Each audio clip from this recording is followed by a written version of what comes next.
Okay, so this is my graph when I do c-bet the flop and face check raise. And obviously it's not going to be a very good situation for you because you're more likely to be bluffing and because your opponent is only raising here 8% of the time. You know, even if like half of those hands are strong hands or two-thirds are bluffs, the bluffs are generally going to have equity against you. So you're not going to be doing too hot. And the thing is, when you think about this, let's just say your average raise size here is 2.5 big blinds pre, and then your average c-bet size is around 3 big blinds. You're actually going to be losing at 550 big blinds per 100 if you just choose to fold. So anytime that you can win at 540 or 520, anything above 550, when you decide to either 3-bet or call, you should be taking that option over the fold option. So minus 220 means I did about 330 better than folding, which seems pretty reasonable. I think that it's likely that I took about the right amount of these chances. When the gap starts to get pretty far away from 550, it might mean that you're playing too tight, meaning I folded too much to the check raise, because this number can get higher if I'm not taking opportunities that are like minus 500. So maybe I needed to play a little bit looser in these spots than I did in the sample, but it's certainly pretty close. All right, let's go ahead and look at some of the board textures that we were talking about before. Let's say that the board has two of a suit, and let's say that it's not paired, and let's say that there is no high cards.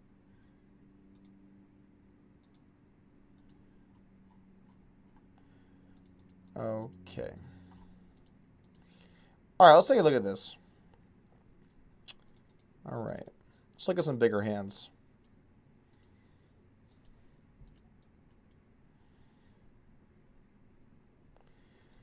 Okay. Start off with looking at Queen 10 here. These hands are not prepared beforehand, so I do not know what happens. I'm just going to go with it and do some analysis. Okay, so Queen 10 opened it up, get a call. This is a much older hand. It's from 2012, but still certainly worth analyzing. In fact, one of the things that's always kind of annoyed me as a coach is when you're trying to teach someone and then they say, "Oh, but Doug, this hand happened 2 months ago." It's like, okay, I'll still take away the concepts here. Despite the fact this hand happened in 2012, we can still get some information out of it. Okay, so open call, 984. And I go for the full pot bet. I think at this point, I was using a larger bet size on some of the lower boards to try and improve my chance of equity denial.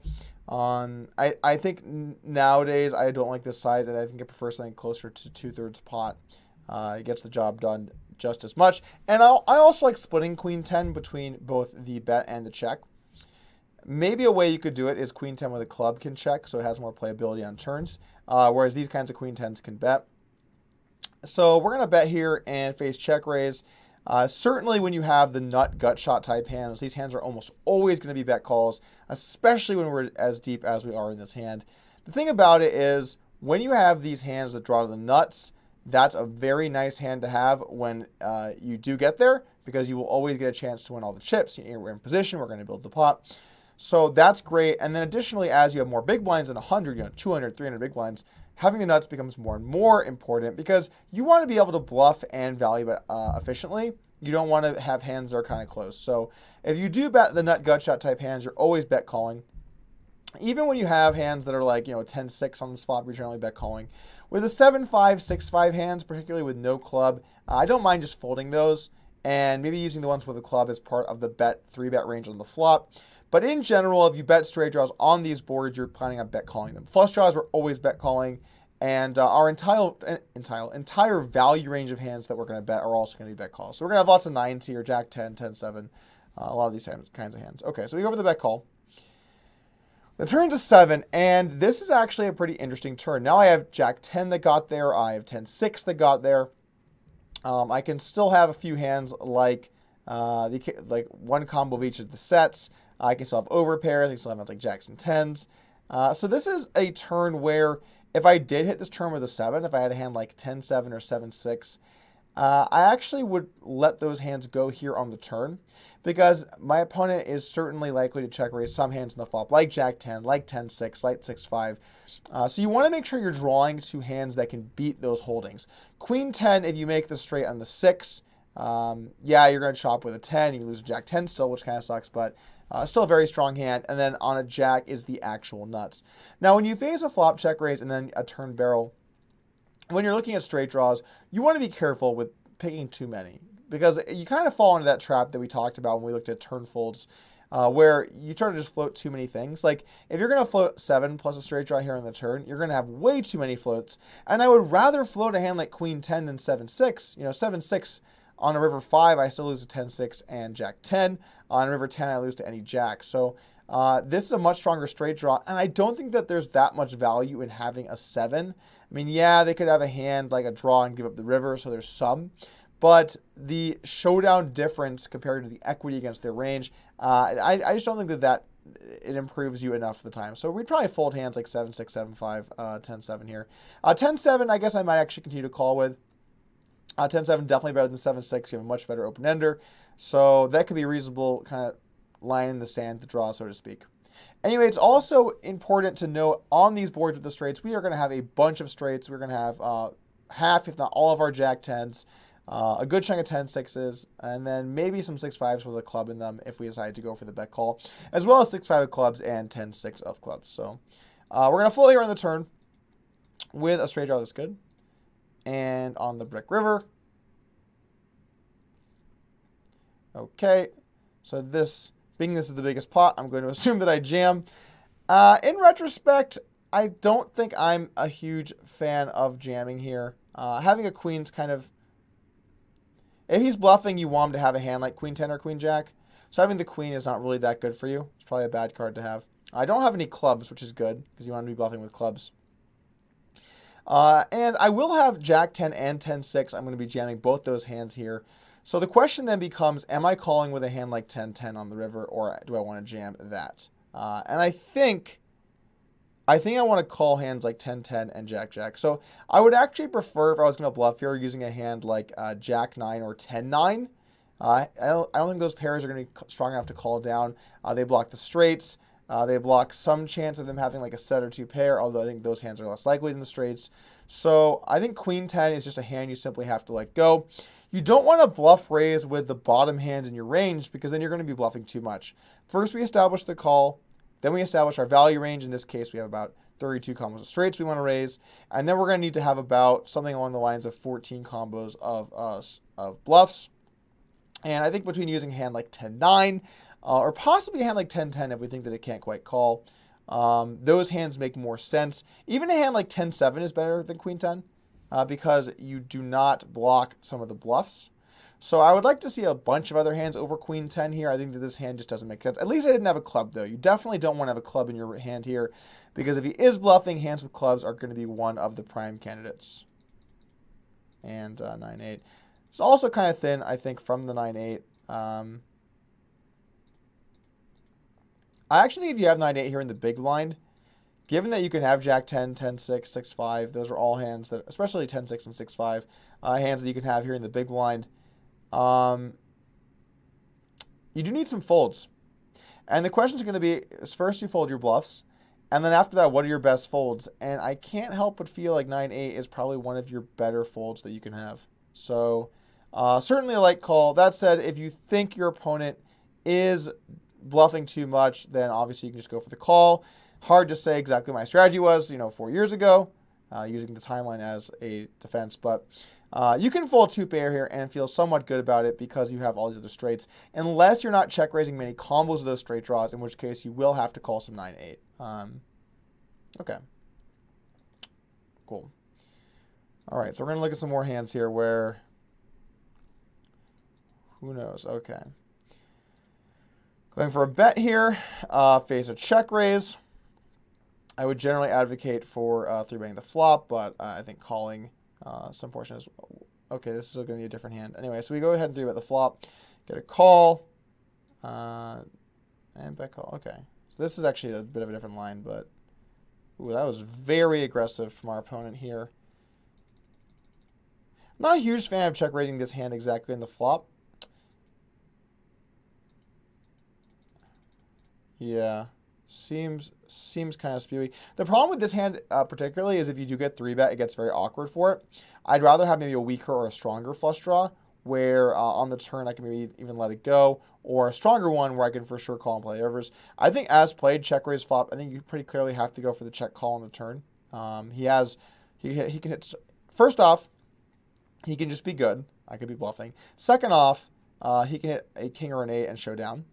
And third, he could hit the flush and clearly have the best hand. So I think I prefer going for the check call here on the turn. Okay, so here we raise it up with pocket nines.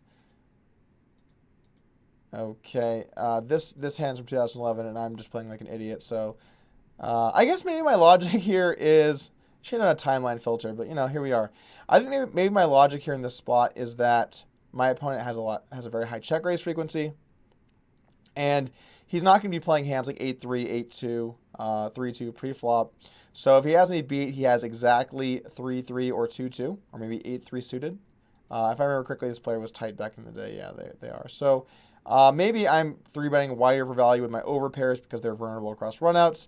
And they don't really have hands that beat pocket nines here, in which case it's kind of reasonable. I'm not a big fan of the size. 280 doesn't really make much sense. And man, poker in 2011 just happened. Okay, anyway, let's move on to the next hand. All right, let's maybe find something a little more recent. Here we go, got a 2014 hand. Okay, cool. All right, so opening up pocket twos. Flop a set. Go for the bet, face a check raise. Again, both options completely fine here. As you get deeper, it does make more sense to widen your 3-bet range on the flop because you put more pressure on the big blind. He's not able to commit with as many holdings. However, you want to make sure you also maintain some value hands in that flat range when you face a check raise. This is a clear call. On the turn here, you would still want to continue with some draws. I think oftentimes players end up being they don't look at the size and consider all of their hands. Like if you have a hand like just 7-8 or 7-4 here, I think you have a very clear fold. You're dead against some of the flop value. And if you float all those hands, you're going to float too wide. But I think if you have a hand like a straight draw plus flush draw, 7-9 of diamonds, king 3 of hearts, those kinds of hands, I think those hands still make good floats. They do have some showdown value. They can improve on more runouts. So I would still float some draws here on the turn, but I would be a lot more careful with which ones that I'm willing to float. And it's also worth saying that when you float in these spots where you are going to fold a lot because it's an overbet to the pot, you should be more aggressive with your draws when they brick than you would be otherwise because you're actually much lower in your range than you are in a traditional spot. If he bets like 2,400 here, I'm still going to float some hands like 8-7. I'm still going to float some of the other flush draws. But when he bets 4,200, now you really have to have a combo draw to have a draw at all. So if he does check the river, we're going to be looking to quite frequently be betting. And this is a pretty standard hand. Okay. Seems reasonable. Also worth noting here, when he check calls the river, that him having the 3 of diamonds is a relevant card. He does block some of the flushes that I could have. Having a heart, not as good. The best 4-3 to call here would be a club or spade 4 with a diamond 3, or vice versa, whatever. But all in all, a tough decision. Okay. Okay, 6-5 on 9-8-7. On boards like this, you want to avoid 3-betting because there's just so many combos of hands that beat you. Yes, he doesn't have Jack-10 suited pre-flop. And that's also something to think about, guys, when you're looking at value ranges post-flop for big blind check raise ranges. Remember to discount hands that they just won't have from pre. So he won't have Jack-10 suited, but he will have 12 combos of Jack-10, and he will have something along the lines of 14 combos of 10-6 suited, depending on 10-6, depending on if he's 3-betting 10-6 suited or not. And actually, because this is a 3x, maybe he has a lot less 10-6s. Maybe he really only has 12 combos Jack-10 and a few combos 10-6 suited. So in that case, he's representing a much thinner range. And, really, does he have 6-5 against the 3x? Kind of unlikely. Anyway, bet looks good. I'm not a big fan of 3-betting this on the flop, particularly given the 3x. I guess what you could say is that because he's way less likely to have 10-6 and 6-5, that his value range is going to be way more hands like 9-8, 9-7, 8-7, and draws. So maybe that makes this okay. I think if he could have all of his 10-6s and all of his 6-5s in his range pre-flop, this is for sure bad, because there's just 32 combos of hands, or I guess 28 combos because I have 6, but 28 combos of hands that have you beat. And so even if he's going all in with like 50 or 60 combos, I'm just dead here on the flop almost half the time. So this is certainly not a 3-bet at facing smaller raise sizes. And one thing that I can remember that I was much more in tune with back in the day when I was playing heads up was what were the hands that players were willing to call or not call with pre-flop, because that does make a big difference in how much you're able to 3-bet the flop. 6-5 here also, particularly without a diamond, if you can 3-bet it on the flop for value, it does make some sense because you don't have great playability across a lot of runouts. A jack, a 10, a 6, a 5, a diamond, a board pair. There's not that many actually good runouts for 6-5. So the question just boils down to, does he have 10-6? Does he have 6-5? How frequently is he check raising? And if he's check raising something on the lines of 15-20%, this could become okay. But again, if this was a min-raise pre-flop, I would very much dislike this. I'm still not like a huge fan of this, honestly, but there you go. All right, chop it up. And 6-5 suited makes some sense. That hand should generally be 3-bet pre, obviously, as we have in our ranges, but is an okay flat. Okay, we're really going back in the day. We're playing Alti FC. Okay. Check bet. This size may be a little smaller than I like to normally see, but certainly okay. Face a 3-bet on the flop. Check raise on the flop. These are mostly 3-bet pots, now I'm thinking about it. Very much dislike his line here. I think that when I 3-bet the flop, he's just got to call. I mean, I don't really understand what this is. He's trying to put me in a tough spot with a bluff, but a bluff just folds and he's ahead of a bluff. So this hand seems like a very nice hand to be able to call and play turns and rivers. But let's move on to some more recent hands here. Is that all the ones we selected? All right.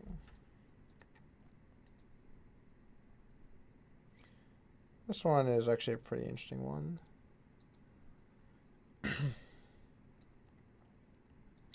From back in the Sauce Challenge.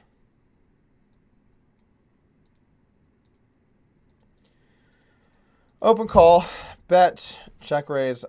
So for starters, against players with a lot of check raising, I'm not a huge fan of this flop bet, and I would say I generally check this back, actually. Additionally, not a big fan of the size. Seems too big, particularly against someone that check raises a lot. So I can pretty safely say I don't like how I'm playing this hand so far. But then it's also possible that on this exact texture, I had certain reads on the way that Sauce played. So don't want to get too overboard with, maybe this doesn't need much equity or whatever, but not a huge fan.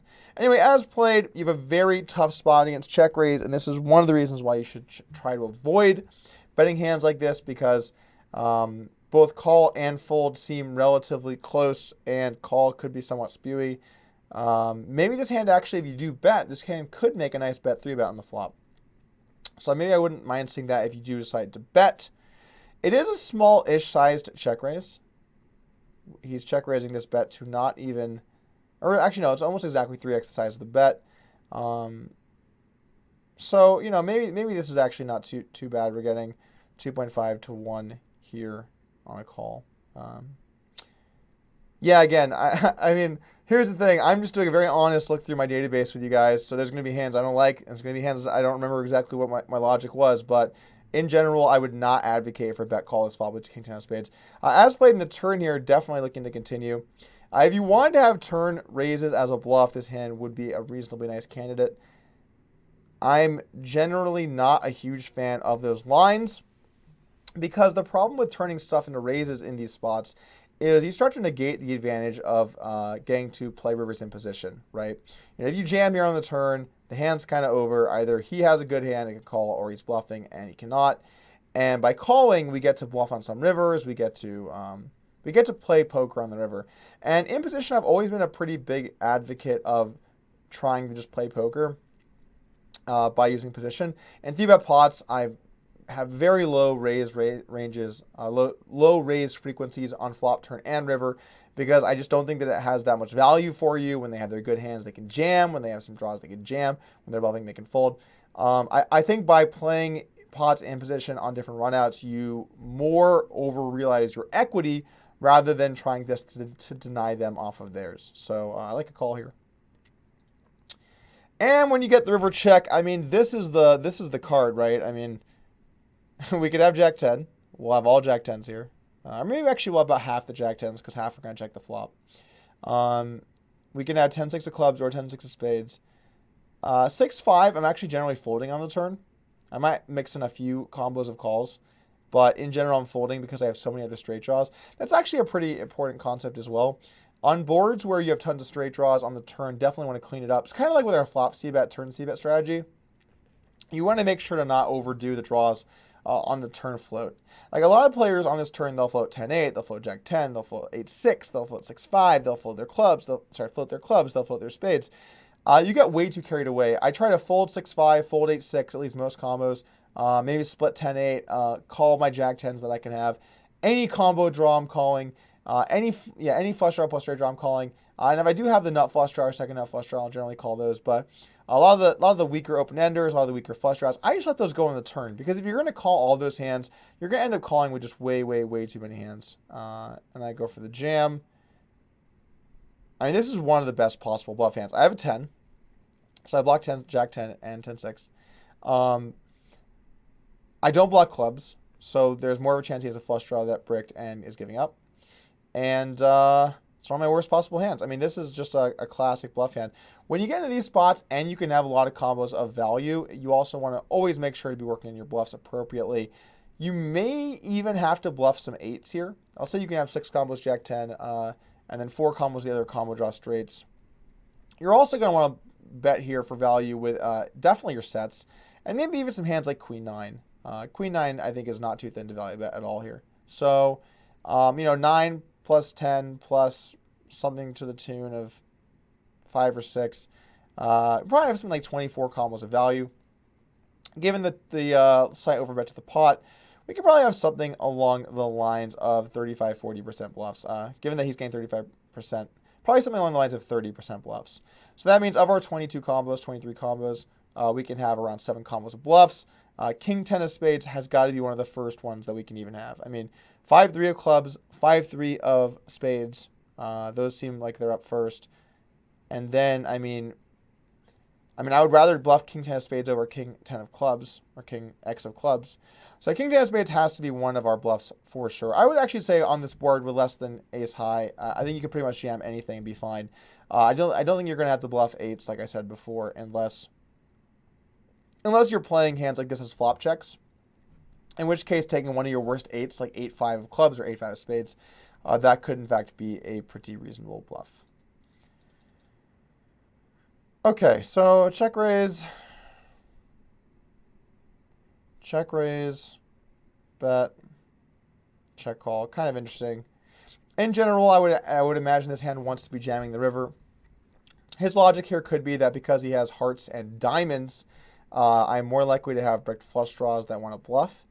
Or maybe he also thinks that he has enough value between Jack 10 and 10-6, but I think in general, you're going to want to be betting the river here with 6-5.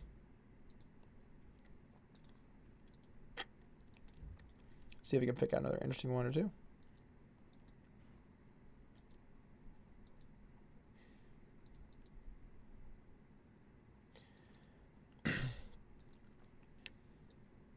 Okay.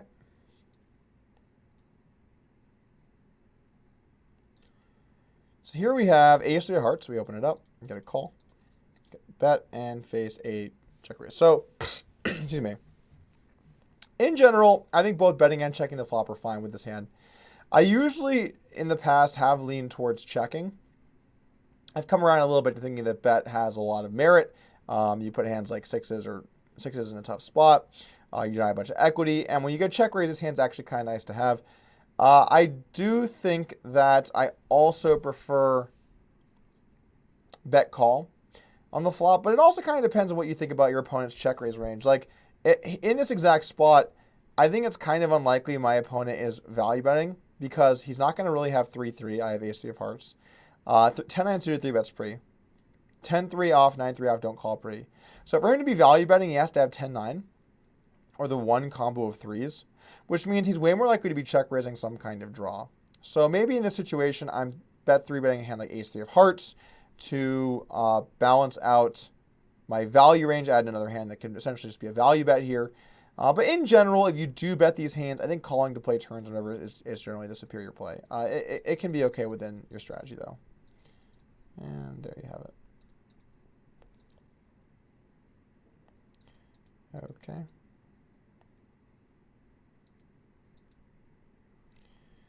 Let's see here. Trying to find some more interesting ones. Let's look at some more recent guys.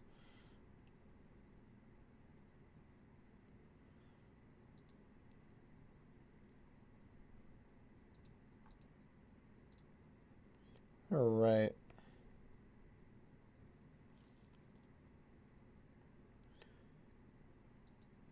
This seems way too light. Oh wait, sorry. This is, god damn it. We got some limit hold'em being filtered in here, guys.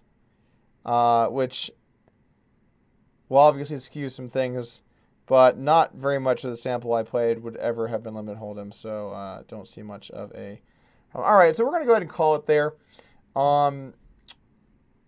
Main points to take away from this: bet call range on the flop.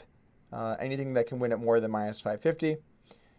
Turn call range, make sure to tighten the ship up a little bit and fold out some of those draws. Don't continue with all your draws just because they're draws.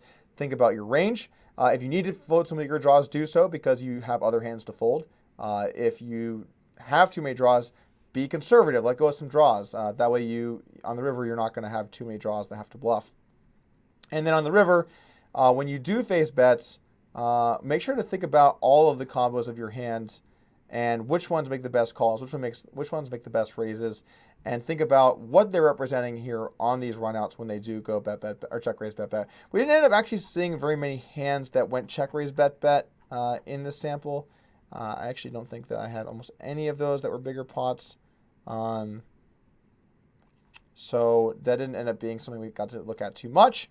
But you definitely on the river, when you do face that check raise bet bet, you want to think about all of the value bets that get there and what are the best calls. We kind of talked about it a little bit on the 9-8x board where the river was a 7, where when we had 10s or jacks, would we want to call that a raise? So think about what blocks your opponent's value bets the most, what doesn't block the bluffs, and structure your call range based around that. But keep in mind, given the way that floating works, that you will have some bluffs, you have to call down about 2/3 to 3/4 of your value range that does make it to the river. So you want to be picking out the folds and not picking out the calls in those river spots.